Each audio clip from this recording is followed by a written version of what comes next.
আমি কবর বলছি। আখিরাতের প্রথম মঞ্জিল তো আমি। অধিকাংশ মানুষই জীবনভর আমার কথা একদমই স্মরণ করে না। আমার সাথে সাক্ষাতের ব্যাপারে এরা প্রচণ্ড রকমের গাফেল। কিন্তু আমি যে এক ধ্রুব সত্য, কিংবা বলতে পারো এক নিষ্ঠুর বাস্তবতা, আজ নয়তো কাল আমার সাথে মোলাকাত করতেই হবে, এড়ানোর কোনো সুযোগ নেই। শুনেছি দুনিয়ায় একটা ঘর সাজাতে মানুষ বিরাট আয়োজন করে, সারা জীবনের অর্থ, শ্রম, শক্তি, মেধা সব কিছু খরচ করে ঘর বানায়। অথচ কয়দিনই বা সেই ঘরে থাকতে পারে। শেষমেশ আমার ভেতরেই তাদের প্রত্যাবর্তন। শত শত মানুষের আর্তনাদে ভারী হয়ে ওঠে আমার বুক। মানুষ যে কেন কবরের জীবনটা নিয়ে সতর্ক হয় না? পুনরুত্থান পর্যন্ত কত লম্বা একটা সময় এই ঘরটায় থাকতে হবে, অথচ কি ভয়ানক নোংরা, বিদঘুটে আর বিপদ সংকুল করে রাখে। সত্যি কতই না হতভাগা এরা। চাইলেই আমাকে নিজেদের জন্য মনোরম করে সাজিয়ে নেওয়া যায়, কিন্তু দুনিয়াতে বুঁদ হয়ে আমার সাথে সাক্ষাৎ করতে হবে এই ইয়াকিনটাই হারিয়ে ফেলে। কত অর্থ আর আহালকে আমার দ্বার প্রান্তে এসে ফিরে যেতে দেখি। মানুষটা হয়তো এই দুইয়ের পিছনেই জীবনটা বিলিয়ে দিয়েছে, অথচ এরাই তাকে রেখে চলে যায়। আর অধিকাংশ বান্দা ঈমান আমল না নিয়েই ফিরে আসে, অথচ সেটাই সবচেয়ে বেশি দরকার ছিল আমার অন্ধকার বুকে সুন্দর ও সম্মানজনক নিবাসের জন্য। হ্যাঁ, ঈমান আমলের মাপকাঠির ভিত্তিতেই আল্লাহ আমাকে আদেশ করেন যে ওই লাশের সাথে আমাকে কেমন আচরণ করতে হবে। এর আগে মুনকার নাকির নামে দুজন ভয়ানক ফেরেশতা এসে প্রশ্নোত্তর পর্ব শেষ করেন। আমার অনুমান খুব ভুল না হলে এই প্রশ্নোত্তর পর্ব দুনিয়ার বুকে ফাঁস হয়ে গেছে অনেক আগেই। রব কি, দিন কি আর নবী কে, এই তিনটা বিষয়ে প্রশ্ন হয়। খুবই মৌলিক বিষয়, তবুও কত মানুষ উত্তর দিতে পারে না, নির্বাক চেয়ে থাকে। বড়ই আশ্চর্য লাগে তখন। তোকে আমি কি দিয়ে আপ্যায়ন করব রে হতভাগা? কি করে এসেছিস সারা জীবন? যাই হোক, আবেগ জিনিসটা আমাকে মানায় না, কিন্তু 60 থেকে 70 বছর হায়াত পেয়েও নিজের রবকে, দিন আর নবীকে চেনে না। প্রতিদিনই এমন হাজার হাজার হতভাগার সাথে নতুন করে সাক্ষাৎ হয়। এমন কতজনকে মানুষ আমার বুকে রেখে যায় যার ঈমান আমলের খাতা প্রায় শূন্য, কিন্তু কবরে নামানোর সময় অনেক আয়োজন করে বলে বিসমিল্লাহি ওয়া আলা মিল্লাতি রাসূলিল্লাহ পড়া হয়। হিসাব নিকাশের পর বুঝতে পারি মানুষটা আসলে সারা জীবন মিল্লাতে রসুলকে বৃদ্ধাঙ্গুলি দেখিয়েই এসেছে, নইলে ঈমান আমলের এমন বেহাল দশা হবে কেন? আমার কারো জন্যই কিছু করার থাকে না, কারণ আমি কেবলই আমার রবের হুকুমের দাস। তারই আদেশে নাফরমান বান্দাদের ওপর নেমে আসে 5 ক্যাটাগরির ভয়াবহ আযাব, আর উদ্বোধনটা আমাকে দিয়েই করানো হয়। আল্লাহর হুকুম পাওয়া মাত্র মাইয়েতকে এমনভাবে সংকীর্ণ করতে শুরু করি যে তাদের এক পাঁজরের হাড় অপর পাঁজরে গিয়ে ঠেকে। এ এমন এক চাপ যার যন্ত্রণা লোকটাকে দুনিয়ার সমস্ত সুন্দরতম আলিঙ্গনের মুহূর্তগুলো ভুলিয়ে দিতে বাধ্য। আল্লাহর জমিনে থেকেছে, আল্লাহর খেয়েছে, আল্লাহর নিয়ামত ভোগ করেছে, অথচ তারই অবাধ্যতা করে গেছে সারা জীবন। তওবা করার প্রয়োজন মনে করেনি। আহারে, কোথায় এখন তোর অহংকার? বাকি শাস্তিগুলোরও নীরব প্রত্যক্ষদর্শী আমি। একে একে তাকে জাহান্নামের পোশাক ও বিছানা দেওয়া হয়। এরপর জাহান্নামের দিক থেকে একটা দরজা খুলে দেওয়া হয়। সবশেষে 2 ফেরেশতার পক্ষ থেকে এমন এক হাতুড়ি নিয়ে অনবরত আঘাত করা হতে থাকে, যেই হাতুড়ির এক আঘাত বিশাল পাথরের পাহাড় চূর্ণ বিচূর্ণ করে ধুলায় পরিণত করতে পারে। এভাবেই মুহূর্তেই মাইয়াতের জীবনটা হয়ে ওঠে এক পশলা জাহান্নাম। পুনরুত্থান পর্যন্ত এভাবেই পাপাচারীরা আমার বুকে শুয়ে পঞ্চমুখী শাস্তি ভোগ করতে থাকে। আমার ধারণা আযাব প্রাপ্ত ব্যক্তিদের চিৎকার মানুষ একদমই শুনতে পায় না, নইলে এত মানুষ অপ্রস্তুত হয়ে কবরে আসতো না কোনোভাবেই।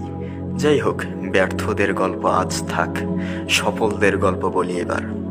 কিছু বান্দা ঈমান আর আমল নিয়েই আসে। এদের প্রশান্ত ও নুরানি চেহারা দেখেই মনে হয় এরা ঠিক উত্তর দিতে পারবে। সুন্দরভাবে উত্তর দেওয়ার পরে ওই দুই ফেরেশতা সফলতার নেপথ্য কারণ জানতে চায়। জবাব শুনেই নিশ্চিন্তে বলে দেয়া হয়, আখিরাতের পড়াশোনাটা বেশ ভালোভাবেই করে এসেছে। আল্লাহ সুবহানাহু ওয়া তাআলা এমন ব্যক্তিদের নগদ 5 ধরনের পুরস্কার দিবেন। যথারীতি এবারও প্রথমটার সাথে আমি সরাসরি জড়িত। এরকম সম্মানী বান্দাদের থাকার সুব্যবস্থার জন্য আমাকে চাপ না দিয়ে অনেক দূর পর্যন্ত বিস্তৃত হয়ে যাওয়ার আদেশ দেওয়া হয় এবং আমি অক্ষরে অক্ষরে তা পালন করি। এরপর আমার অন্ধকার বুককে বান্দার জন্য আলোকিত করে দেওয়া হয়। আলোকিত বান্দা, আলোকিত তার কবর। সত্যিই আল্লাহর বিচারই সর্বশ্রেষ্ঠ। এরপর বান্দাকে জান্নাতের লেবাসে সাজিয়ে তার জন্য জান্নাতের বিছানা বিছিয়ে দেওয়া হয় আর জান্নাতের দিকে একটা দরজা খুলে দেওয়া হয়। মোটমাট জান্নাত না হলেও জান্নাতের আগে এক পশলা জান্নাতের অনুভূতি বললে খুব একটা ভুল হয় না। এভাবে পুনরুত্থান দিবস পর্যন্ত আমার বুকেই পরম শান্তিতে ঘুমিয়ে থাকবে। আল্লাহর সম্মানী নেককার বান্দাগণ, আমিও তাদেরকে পেলে গর্বিত হই। তোমরা অনেকেই এখনো জীবিত আছো, এখনো মাটির উপরে ঘোরাঘুরি করতে পারছো। মনে রেখো, আজ নয়তো কাল তোমার কাছে আসতেই হবে। এই দুই শ্রেণীর বান্দার ঈমান আমল বিশ্লেষণ করে মোটা দাগে যা বুঝেছি, বারজাখি এই জীবনটাকে এক টুকরা জান্নাতের বাগানে পরিণত করতে কিছু করণীয় ও বর্জনীয় রয়েছে।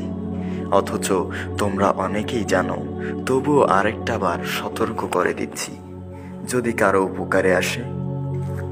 করণীয়: সবার আগে বিশুদ্ধ ঈমান নিয়ে আসতে হবে। এটার বিকল্প একদমই নেই। কত পাহাড় সম আমলওয়ালা মানুষ আসে, বিশুদ্ধ ঈমান আনতে না পারার কারণে আমার আযাব থেকে তারা রক্ষা পায় না। প্রতি রাতে সূরা মুলক পাঠ করতে হবে, এটাকে খুব কাজে দিতে দেখেছি। নিয়মিত কবরের আযাব থেকে পরিত্রাণের দোয়া করাও অনেক কার্যকর। সহিহ শুদ্ধ জিকিরগুলো দিয়ে মুখটাকে সব সময় ব্যস্ত রাখা মানুষগুলোকেও সফল হতে দেখেছি। দান সদাকার কথা না বললেই নয়, সদাকায়ে জারিয়া যে কত বড় পাথেয় হতে পারে এটা বোঝানো সত্যিই অসম্ভব। সবাইকেই অন্তত একটা হলেও সদাকায়ে জারিয়া চালু রেখে আসার চেষ্টা করতে নছিহা করছি। এছাড়াও মাইয়েতের প্রতি আল্লাহর আচরণ থেকে ফরজ নামাজের পর নিয়মিত আয়াতুল কুরসি, আওয়াল ওয়াক্তে বিশুদ্ধভাবে সালাত আদায়, ওযুর পরে কালিমায়ে শাহাদা, আযানের জবাব ইত্যাদি জান্নাতের নিকটবর্তী আমলগুলো পরোক্ষভাবে বেশ সহায়ক বলে মনে হয়েছে। বর্জনীয়: কোনোভাবেই শিরক যুক্ত ও ত্রুটিপূর্ণ ঈমান নিয়ে আসা যাবে না। এটা কবরের আযাবের প্রধান কারণ। যে ঈমানটা ঠিক মতো বিশুদ্ধ করে আনতে পারবে না, আল্লাহি তার সব শেষ হয়ে যাবে। হুঁশিয়ার করে দিলাম, ঈমানটা ঠিক না করে আমার কাছে এসো না, চিরস্থায়ী ক্ষতিগ্রস্ত হয়ে যাবে। কবিরা গুনাহ করার পর তাওবাহীন অবস্থায় মারা যাওয়া হতভাগাদের কবরে প্রচুর শাস্তি হয়। মানুষ গুনাহ করবে, এটা স্বাভাবিক, কিন্তু সে যখন গুনাহের পরে তওবার ব্যাপারে উদাসীন থাকে, এটা তার জন্য ভয়াবহ বিপদের কারণ হয়ে দাঁড়ায়। আল্লাহ পরম ক্ষমাশীল। যতই গুনাহ করে থাকো মাফ চাও, কিন্তু অহংকার করে যদি মাফ নাই চাও, মাফই না চাও, গুনাহকে গুনাই মনে না করো, তবে আমার চাপে পিষ্ট হবার জন্য তৈরি হয়ে এসো। কেমন? গীবত ও চগলখড়ি এই দুইটা স্বভাবের কারণে অনেক আমলওয়ালা ব্যক্তিও ধরা খেয়ে যায়। এই দুইটা ছাড়া সম্ভবত আসলেই কঠিন, কিন্তু কবরের আযাব ভোগ করার চেয়ে সোজা, এতটুকু গ্যারান্টি দিতেই পারি। পেশাবের ছিটা থেকে বাঁচার ব্যাপারে অনেকেই গাফেল। এই অসুচি কাজটা থেকেও বেঁচে থাকতে হবে।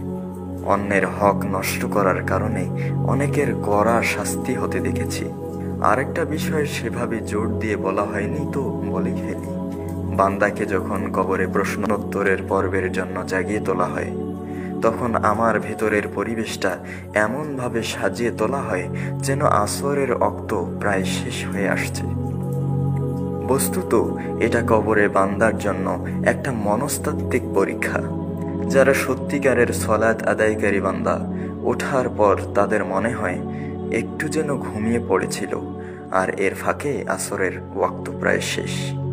সব কিছু ভুলে এরা আসরের সলাতটা পড়ার জন্য ব্যতিব্যস্ত হয়ে পড়ে। কিন্তু সাথে সাথে ফেরেশতারা এই মনস্তাত্ত্বিক পরীক্ষায় তাদের সফলতার সুসংবাদ জানিয়ে দেন যে বারজাখী জীবনে আর সলাতের প্রয়োজন নেই। এই তৈরি করা সিচুয়েশনটা আসলে একটা পরীক্ষা ছিল মাত্র। কিন্তু সলাতের সাথে যাদের নিয়মিত সম্পর্কই নেই, পাশ করা তো দূরের কথা, এটা যে পরীক্ষা তাও ধরতে পারবে না। সলাত এভাবেই ঈমান আর কুফরের মধ্যে পার্থক্য করে দেয়। সুতরাং যারা কবরের প্রশ্নোত্তর পর্ব সহজে পাশ করতে চাও, কোনোভাবেই সলাতের ব্যাপারে গাফিলতি করো না। এই মোটামুটি বলার ছিল তোমাদের প্রতি। প্রত্যেকের সাথেই আমার দেখা হবে। আমার পরে আরও স্টেশন আছে, তবে আমার ধাপটা যারা সুন্দরভাবে উতরে যাবে তাদের জন্য বাকি ধাপগুলোও সহজ হবে বলে আশা করি। আমি হুকুমের গোলাম। তোমাদের ভয়ানক চাপ দিয়ে প্রস্তুতি না নিয়ে কেউ এসো না, কেমন? বিশ্বাস করো, কবরের চাপ এমন ভয়াবহ এক যন্ত্রণা যা সহ্য করতে পারবে না। তাই আজ থেকেই প্রস্তুতি নিতে শুরু করো, যেন পুনরুত্থান অবধি আমানন্দারদের জন্য শুভকামনা তোমাদেরকে সুন্দরভাবে বরণ করার অপেক্ষায়।